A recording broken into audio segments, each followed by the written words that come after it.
much faster than normal, and that's led to a big conflict between two industry titans. The world's largest movie theater operator, AMC, says whenever it reopens, it will no longer play any films from Universal Studios. Entertainment commentator and DC Examiner writer Stephen Kent offers his take on what this feud means for the future of our movie experience. Well, it has been highly interesting to watch this public feud play out between AMC and Universal in the wake of the at-home release of Trolls World Tour.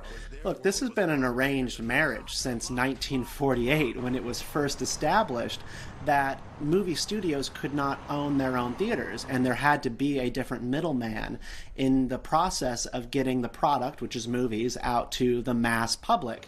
The consumer has never really had a preference one way or the other. They change over time.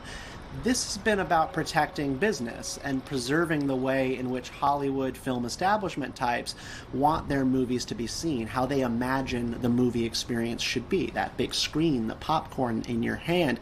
The theater and the studio relationship, it's further cemented by Academy rules, which forbid movies from being considered for major awards if the theaters are bypassed.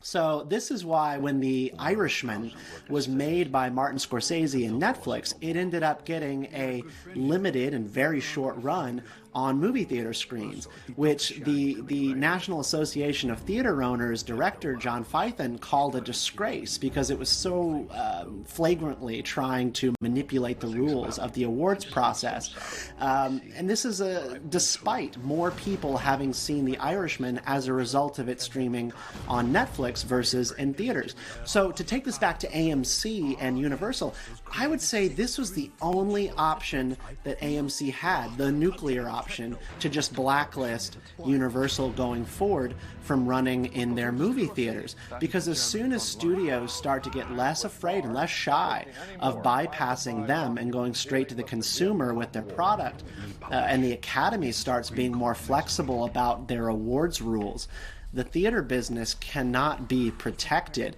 So let's face it, as much as I adore going to the movies and sitting in that dark room with the big screen and the popcorn, it's not economical for me, the consumer, or for you.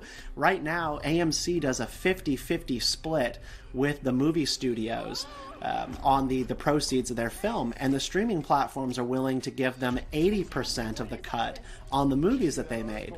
So their days are numbered unless the studios and theaters come to a new understanding of their marriage and why you at home should care about their relationship status at all, when what we want is just to watch movies.